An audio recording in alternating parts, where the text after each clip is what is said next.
Walking, for those who can't all the time, most of us know somebody with arthritis, but here's how you can help. It's almost time for the big arthritis walk. Philip Hain is Executive Director of the Arthritis Foundation. He's here with Dr. Renee Rinaldi, a rheumatologist. Welcome, both of you. Thank you. Thank you, Sandra. So we're a few weeks away. Right. Talking about arthritis, a good time to bring about awareness. This is something that affects so many people, Doctor. We're talking about 1 in 5 people here in the U.S.? That's a really good number to remember because it really hits home when you hear that so many people over the age of 18, 1 in 5 are affected with some form of arthritis. And there are many different kinds of arthritis. We'll get into that a little later.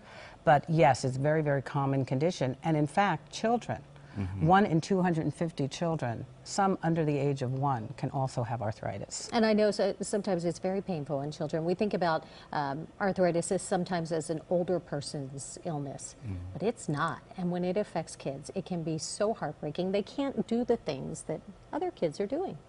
Yes, it is. It is. It's especially heartbreaking to see children affected by arthritis. It definitely is. All right, so when we talk about the Arthritis Walk, we're talking about raising funds for some of the important things that you're doing right here in Correct. LA and Orange County. I know you do outreach, you do community service, community involvement. You're on the forefront of technology and helping people get the treatments they need. Right. We also fund very important research. I was just reading about some studies that we have funded that are looking at different types of stem cells that might eventually lead to a vaccine to prevent arthritis. And the types of research that we're funding are in the areas of both rheumatoid arthritis, psoriatic arthritis, and osteoarthritis. So it's very broad, the type of research that we fund. But also locally, we raise money from the walk for camps. So as Dr. Rinaldi said, the children who are affected, we can raise money to send them to summer camp for free. And it's a huge change in their life when they can meet other kids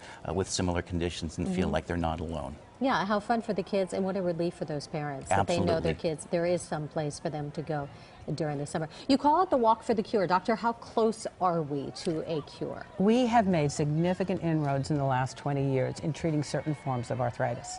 We've made the most advanced inroads for rheumatoid arthritis, where we've developed a number of medications that really can arrest the disease, put it into remission.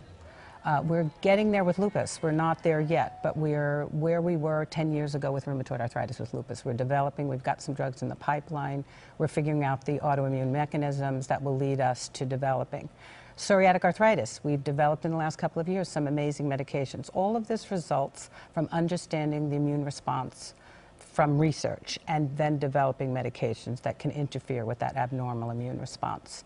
So we are making some inroads, but the problem is the patients, when they go into remission, cannot stay in remission for the most part without continuing the medications. And the medications have strong side effects, and they're very expensive.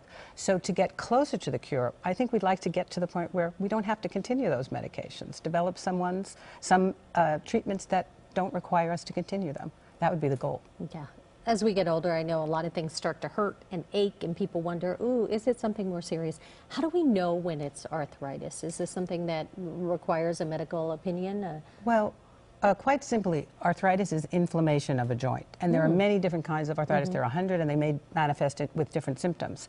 But the thing that kind of ties it all together is the pain, inflammation of the joint, which results in swelling, redness, heat, decreased range of motion. So those are the kinds of basic symptoms. But there are many people with arthritic conditions who have systemic symptoms. They may have fevers, they may have skin rashes, they may have hair loss, nonspecific fatigue.